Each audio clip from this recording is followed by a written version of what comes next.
Bonjour Audrey Vidal. Bonjour. Merci d'être là. Vous avez 20 ans, vous êtes étudiante, vous habitez à Villeurbanne et vous avez été tirée au sort pour faire partie de la Convention citoyenne sur la fin de vie, sur le même modèle que la Convention citoyenne sur le climat qui a eu lieu précédemment. 150 Français tirés au sort pour se prononcer sur l'euthanasie et le suicide assisté, sur la légalisation éventuelle.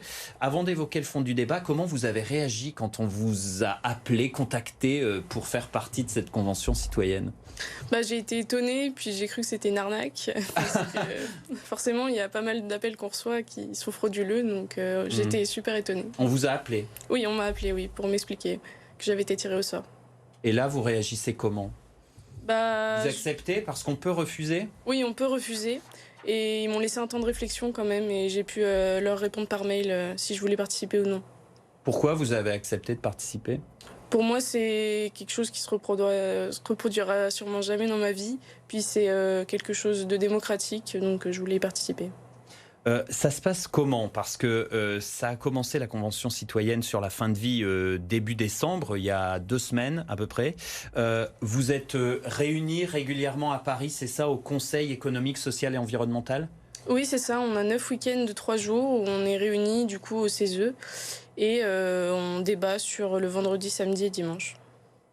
Et il y a des intervenants, comment ça se passe? Oui, on a pas mal de tables rondes et d'interventions, notamment des soignants, des cultes, des politiques aussi, et on va avoir d'autres interventions dans les prochains mois. Et ils vous racontent quoi? Chacun vous explique ou chacun tente de vous influencer? La plupart essayent d'être le plus neutre possible. Après, forcément, il y a des avis qui ressortent, mais ils sont quand même Ils vous neutres. disent quoi? Dites-nous.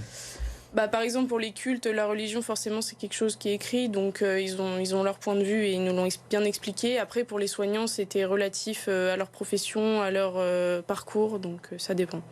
Et les soignants de ceux que vous avez eus face à vous, ils sont plutôt pour, ils sont plutôt contre la légalisation de l'euthanasie et du suicide assisté? Ceux qu'on a vus étaient plutôt contre la légalisation. Pourquoi? Parce qu'ils trouvaient que la vie valait le coup d'être vécue, on va dire, donc ils nous ont expliqué ça. Vous êtes jeune, 20 ans, vous avez déjà été confronté dans votre entourage, de près ou de loin, à ce sujet de la fin de vie? Non, du tout. Du tout. C'est quelque chose que vous découvrez donc. C'est ça, exactement. La question à laquelle vous devez répondre, c'est faut-il faire évoluer la loi actuelle qui interdit, je le rappelle, de provoquer la mort d'un patient, mais qui permet une sédation qui peut, elle, entraîner indirectement la mort du patient. Faut-il faire évoluer cette loi et légaliser l'euthanasie et le suicide assisté? Est-ce que vous avez déjà commencé à réfléchir là-dessus? Ça fait 2 semaines que ça a commencé la Convention citoyenne sur le climat. Quel est votre avis et votre position là, à l'heure où on se parle? Pour l'instant, c'est pas tranché. On a eu tellement d'infos qu'il a fallu mettre des moyens mnémoniques en place.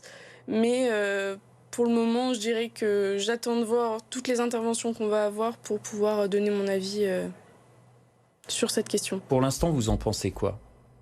Je pense qu'il faut quand même écouter le patient en premier et surtout se fier au corps médical aussi et aux proches par rapport à cette décision. Justement, on a ces histoires de patients, de malades obligés de partir en Suisse, de partir en Belgique pour mettre fin à leur jour avec l'euthanasie ou le suicide assisté. Ça vous inspire quoi quand vous lisez dans la presse ces histoires, ou peut-être vous aurez des témoignages de patients qui sont dans ces cas de figure?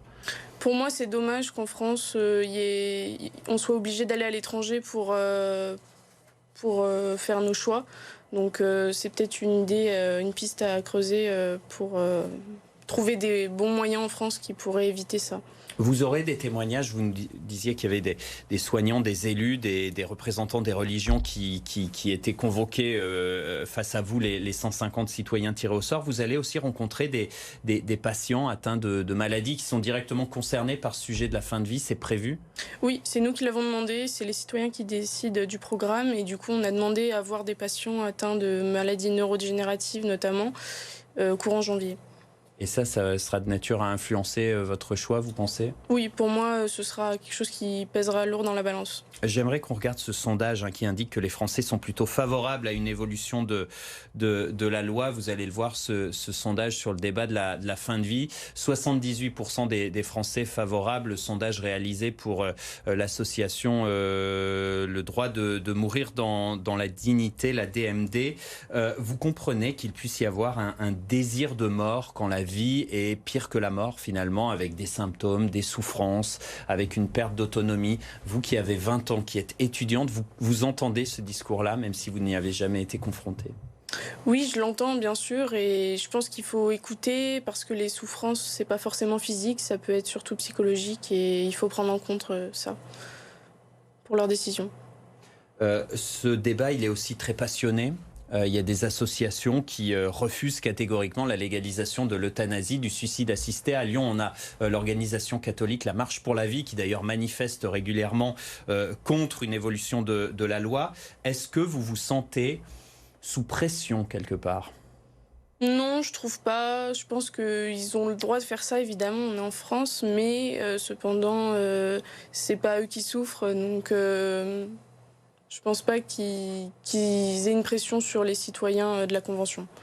Et est-ce que vous vous sentez légitime? Parce qu'on a l'impression que vous n'avez pas encore de discours très élaboré sur le sujet. On a l'impression que vous n'avez pas encore toutes les cartes en main, ce qui est sans doute normal. Mais vous vous sentez légitime, vous, jeune étudiant de Villeurbanne de 20 ans, d'avoir finalement une incidence sur peut-être la suite de l'évolution législative?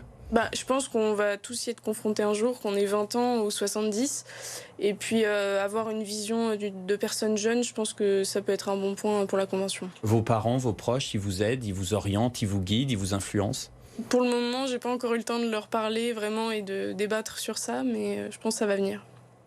Dernier point, on a vu que la Convention citoyenne pour le climat avait fait en partie chou blanc, puisque Emmanuel Macron avait finalement écarté pas mal des propositions venant des citoyens. Est-ce que vous pensez que cette fois, pour cette Convention sur la fin de vie dont vous faites partie, l'avis des citoyens sera respecté?